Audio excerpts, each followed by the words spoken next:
We need fresh perspectives for our next launch, she explained during my termination. Someone who understands current market trends. My name is Tyler, 41 years old, lead product designer at Arcform Outdoor Gear in Minneapolis for 7 years. Or at least I was, until that Thursday morning when Elena called me into her office with Heather from Human Resources already seated beside her. I'd felt it coming for months, ever since Elena took over as creative director, bringing her glossy magazine aesthetic to our rugged outdoor brand. Everything I designed, practical, durable, built for actual mountains, suddenly wasn't forward-thinking enough. Your work lacks the innovation we need moving forward, Elena continued, sliding the termination papers toward me with perfectly manicured nails that had never gripped a climbing rope. I nodded, keeping my face neutral. 7 years of my designs had built this company's reputation among serious outdoorsmen. The Pathfinder series backpacks were my creation. The modular jacket system that won 2 international design awards, mine. But none of that mattered now. I thanked her for the feedback, packed my sketchbooks, unplugged my tablet, and walked out. What Elena didn't know, I'd been quietly developing a portfolio on my own time. Designs Arcform had rejected, claiming they were too experimental or not aligned with our demographic. Designs I still believed in. As I drove home, my phone buzzed with a text from Brian in product development. This place just made the biggest mistake of its corporate life. I learned design at my grandfather's workbench in Duluth. He made custom wooden canoes, teaching me how function determined form. No wasted space, no superfluous details, just purpose made physical. I carried that philosophy through design school and into my career. When I joined Arcform, they were struggling. Good products with poor design execution. I rebuilt their entire aesthetic from the ground up. The CEO back then, James, understood what I was doing.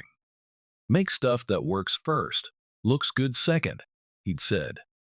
The people who actually use our gear will notice. He was right. Within 3 years, our sales had doubled. Outdoor enthusiasts trusted the brand because the product solved real problems. The Pathfinder backpack line balanced weight distribution so perfectly that professional guides specifically requested them for extended treks. The thermal shift jacket system adapted to temperature changes without adding bulk, award-winning innovation born from understanding actual needs. Then James retired. The company brought in Vivian as CEO, who hired Elena from the fashion industry to elevate the brand. Suddenly, meetings were about aesthetic direction rather than performance specs. My designs were questioned, then sidelined. The newer designers, mostly fresh graduates with digital portfolios but no field experience, started getting the prime projects. 3 months ago, I submitted concepts for our next generation of weatherproof gear. Elena dismissed them as uninspired. The following week, I saw her present remarkably similar concepts to the executive team credited to Justin, her recent hire from a luxury brand. That night, I called Thomas, an old friend who'd moved to Ridgeline Supply, Arcform's biggest competitor, as their material specialist. "How's your contract looking these days?" he asked after I explained the situation. "No non-compete," I replied. James thought they were unethical. Thomas went quiet for a moment. Interesting. Very interesting. The termination package was generous enough. 3 months' salary and extended benefits, professional courtesy for 7 years of service. I signed the papers without argument and drove home in silence. My apartment felt different that afternoon, smaller, yet somehow more open. I sat at my drafting table and spread out the sketches Elena had rejected over the past year. There were 12 collections in total, each one meticulously detailed, each solving specific problems for serious outdoor enthusiasts. Rain tapped against the window as I studied them. I'd been designing as if I still worked for the old Arcform, the one that valued function and durability. But that company didn't exist anymore. It had become something else, chasing trends instead of serving needs. My phone rang at 7 p.m. Melissa Hargrove, Creative Director at Ridgeline Supply. Thomas mentioned you're available, she said without preamble. Says you're the real talent behind Arc Form's golden years. I said nothing, just waited. Got anything worth looking at? She continued. We're planning our fall collection, could use some fresh thinking. I looked down at my rejected concepts. I might have a few ideas. Send them over tonight. If they're good, we should talk. After we hung up, I spent 3 hours refining 6 designs, not changing the core concepts, just sharpening the presentations. At midnight, I emailed them to Melissa with simple notes explaining the functionality behind each one. Then I went to bed and slept better than I had in months. Next morning, I woke to an email from Melissa. My office. 10 a.m. Bring your contract terms. I showered, dressed in my field jacket and boots rather than office clothes, and drove to Ridgeline's headquarters across town. The receptionist led me straight to Melissa's office, a space cluttered with material samples and prototype gear, not sleek and minimal like Elena's. Melissa gestured to a corkboard where she'd pinned printouts of all 6 of my designs. These solve problems we've been chasing for 2 seasons, she said simply. Especially this one. She tapped the centerpiece of my collection, a modular weatherproof system that adapted to different conditions without sacrificing mobility.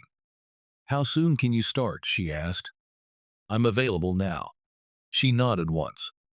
Good, because we're going to move fast on these. Very fast. For the first time since Elena arrived at Arc Form, I smiled. 1 week into my new position at Ridgeline, I got a call from Peter, Arc Form's production manager. We'd worked closely together for years, solving manufacturing challenges, finding the balance between innovative design and practical production. Tyler, this is unofficial, he said quietly. But things are falling apart. Justin's designs look good in renderings, but they're a nightmare to manufacture. Materials don't flex the way he thinks they should. The prototype backpacks are coming in 2 pounds heavier than specified. Not my problem anymore, I replied, though a part of me still cared. Elena's claiming you left the team without proper documentation on your production processes, Peter continued. She's telling executive leadership that you sabotaged the transition. That made me sit up straight. That's a lie. I know, but she's convincing. Vivian asked me if there was any merit to it. My blood ran cold. This wasn't just about moving on. Elena was actively undermining my professional reputation.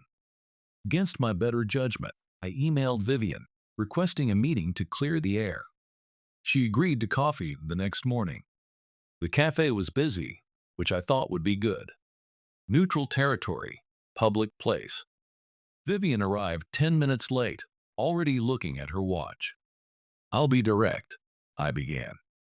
I've heard Elena is suggesting I deliberately left the team without proper documentation. That's not true. All my files are organized in the shared drive, and I personally trained Justin on my process before I left. Vivian nodded, her expression unreadable. She mentioned you might get defensive about this. Look, Tyler, the outdoor industry is small. I'd hate to see your reputation damaged by this unpleasantness. The threat was thinly veiled. Stay quiet, or they would make this difficult for me. I appreciate your concern, I said carefully. I'd hate for Arc Form to waste production resources on designs that can't actually be manufactured effectively. Her eyes narrowed slightly. We'll manage our production challenges internally. Thank you. I do hope you'll be discreet about company matters going forward. As she left, my phone buzzed with a text from Melissa. Contracts ready. We want to move fast on your weatherproof collection. I looked back at Vivian's retreating figure. She had no idea what was coming. 3 days later, I received a certified letter from Arc Form's legal department. They were reviewing my employment history regarding potential confidentiality concerns. The letter carefully avoided making direct accusations, but implied I might have violated company policies. I showed it to Melissa, who immediately handed it to Ridgeline's legal team. Standard intimidation tactic, Their counsel explained after reviewing it. They have no case. The designs you're creating for us are original, and you had no non-compete clause. They're trying to scare you into backing down. Should I respond? I asked. No, we'll handle it. That evening, the lawyer sent a simple, devastating reply to ARC Form. We have extensive documentation of Mr. Graves' rejected designs while at your company, along with the dates they were submitted and subsequently dismissed. We would welcome the opportunity to compare those with your current product development timeline in court. 2 days passed with no further communication from ARC Form. Then Peter called again. What did you do? He asked. Elena had a closed-door meeting with legal, and she came out looking like she'd seen a ghost. I said nothing. Just watch your back, he warned. She's not giving up. 2 days later, Thomas invited me to lunch. We met at a burger place downtown, far from both our company's headquarters. You need to see this, he said, sliding his tablet across the table after ordering. It displayed ARC Form's internal marketing brief for their fall collection. Somehow, Thomas had gotten his hands on it. I scrolled through and stopped cold when I saw the mock-ups. They were my designs, the exact concepts Elena had rejected 6 months ago. Now rebranded as the Elevation series, with Justin's name listed as lead designer. They're planning to launch in September, Thomas said quietly. Full marketing push. They've already ordered materials. The realization hit like a physical blow. She rejected these designs knowing she'd use them later. She just didn't want me to get the credit. Thomas nodded. Looks that way. But here's something else you should know. He took the tablet back, opening another document. Ridgeline is planning to fast-track your collection. Melissa convinced the CEO to move up production. They can have your designs on the market by August. I sat back, processing this. A month before ARC Form launches. Yes, and with proper attribution to you as designer. Thomas looked me straight in the eye. But you need to decide now. Once production starts, there's no turning back. I didn't hesitate. Let's do it. That evening, I called Melissa and formally accepted Ridgeline's accelerated timeline. The contract included something ARC Form had never offered. Royalties on each unit sold with my designs, plus creative control over the final production specifications. We're calling it the Summit Series, Melissa explained. And we want your name featured in the marketing. 2 days later, I signed the paperwork in Ridgeline's headquarters and handed over my complete design files. Not just concepts, but detailed production specifications, material requirements, and manufacturing guidelines. When I got home, there was an email from Elena in my personal inbox. Tyler, I hope this message finds you well. I was reviewing some of our upcoming designs and realized we might benefit from your expertise in a consulting capacity. Would you be open to discussing this? I deleted it without responding. The following week, I toured Ridgeline's manufacturing facility with their production team. They'd never attempted anything like my modular system before, components that worked independently but functioned best as a cohesive unit. The lead engineer, Diane, pulled me aside after the tour. These designs are revolutionary, she said bluntly. But they're also complex as hell to manufacture. If we're really hitting the August deadline, I need you in this facility every day. Whatever it takes, I told her. For the next month, I worked 16-hour days. I slept on a cot in the facility office twice when we were testing waterproofing systems. The production team grew to respect me when they saw I understood the practical challenges they faced. Unlike Elena, I didn't dismiss manufacturing concerns as someone else's problem. Halfway through the process, I received another email from Vivian. We should discuss your current activities for your own professional future. Another threat. Another attempt to control what they'd thrown away. I forwarded it to Ridgeline's legal team without comment and kept working. Ridgeline moved with astonishing speed. Within 3 weeks, they had prototypes of my weatherproof collection. I spent days in their workshop fine-tuning details, working directly with their production team to ensure every specification was perfect. The Summit series consisted of 5 interconnected products, a modular backpack, all-weather outerwear with removable components, adaptable footwear, ergonomic camping equipment, and specialized accessories. Each piece worked independently but functioned best as a system, something I'd been trying to get Arcform to understand for years.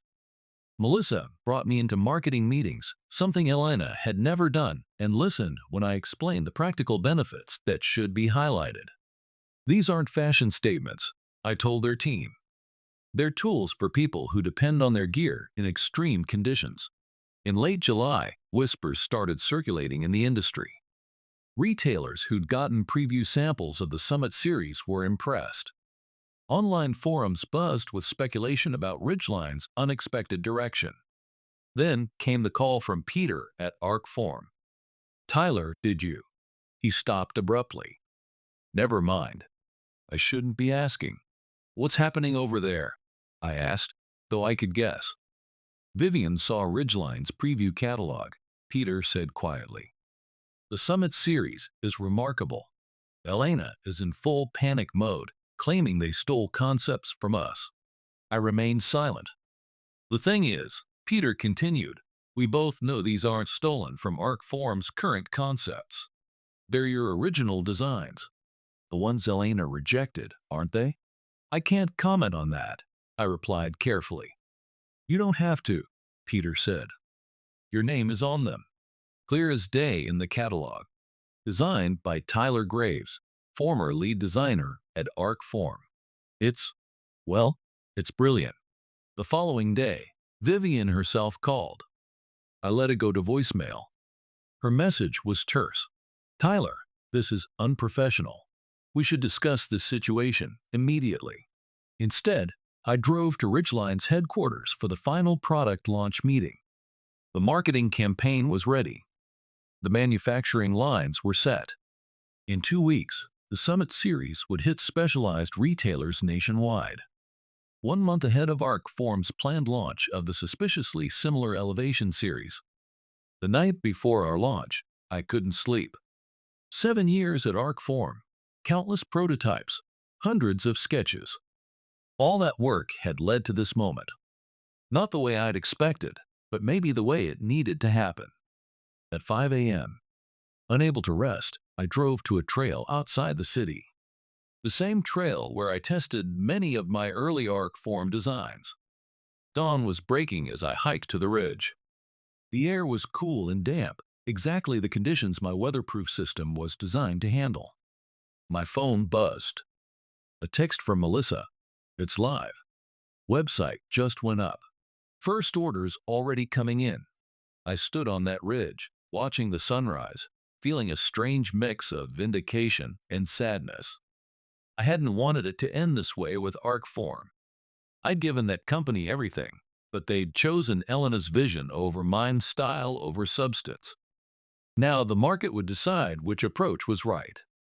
By the time I hiked back to my car, I had 17 missed calls from unknown numbers. Outdoor journalists, industry bloggers, and gear reviewers, all trying to get the story behind Ridgeline's surprising new collection. And one message from Elena. "You've made a serious mistake." I finally called her back. "No," I said when she answered. "You did." The Summit series launched on August 12th. By noon, Ridgeline's website had crashed twice from traffic volume. Their customer service lines were flooded with retailer calls trying to increase their orders. I watched it unfold from Melissa's office as outdoor magazines and gear reviewers published their advanced reviews. "Revolutionary, game-changing, sets a new standard." My name appeared in every article. 3 days after the launch, Outside Magazine ran a feature comparing the Summit series to leaked images of Arcform's upcoming Elevation series. The headline said it all. "Separated at birth? The curious case of 2 identical product lines." The article didn't explicitly accuse Arcform of theft, but it raised questions about the timeline, noting that I had designed both collections, though Arcform was crediting Justin for their version.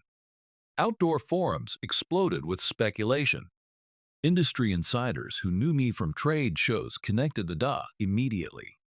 Social media filled with side-by-side comparisons and pointed questions about intellectual property. Vivian called again. This time, I answered. "This is completely unacceptable," she began without greeting. "You've deliberately undermined our company." "I designed products for a company that hired me to do exactly that," I replied calmly. "Products you're now selling under someone else's name. We'll need to discuss legal options," she threatened. "That would be interesting," I said. "I have emails from Elena rejecting these exact designs 6 months ago. What would a court make of the fact that you're now producing them with someone else's name attached?" Silence stretched between us. "You should have valued what you had," I added quietly. "Good luck with your launch." The following week, Arcform announced they were postponing the release of their Elevation series for additional refinement. Industry analysts saw it for what it was, a retreat. By October, the Summit series had broken all previous first-quarter sales records for Ridgeline. My royalty checks reflected the success, already exceeding my annual salary at Arcform. Melissa promoted me to design director, giving me a team of 6 designers and complete creative control over our next 3 seasonal collections. Thomas transferred from materials to join my department as technical advisor. Arcform eventually released a hastily redesigned collection that bore little resemblance to my work. The reviews were lukewarm. Their stock price dropped 8% the following quarter. I ran into Elena at an industry conference in Denver that winter. She was at the bar alone, nursing a drink as I walked past. "Congratulations on your success," she said, stopping me. Her voice carried no warmth. I nodded, but said nothing. "You could have stayed and fought for your designs," she added. "Why didn't you?" I considered this for a moment. "Some places don't deserve the fight." She flinched slightly, then composed herself. "Vivian is stepping down next month. The board asked me to take over temporarily." I almost felt sorry for her. Almost. "Good luck," I said, and meant it. The industry needs strong companies. 6 months later, I received an unexpected package. It contained all my original sketchbooks from my time at Arcform, along with a handwritten note from Peter. "These belong to you.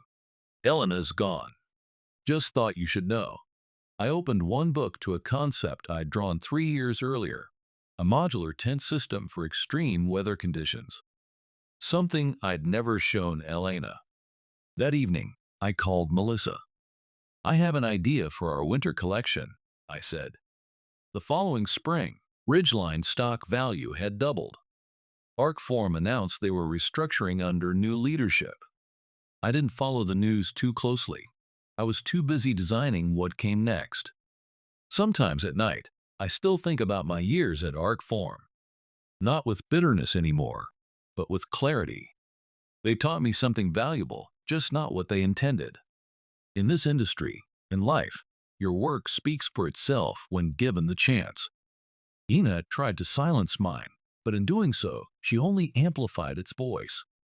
The best revenge wasn't in proving her wrong. It was in finally finding a place that recognized what I'd known all along.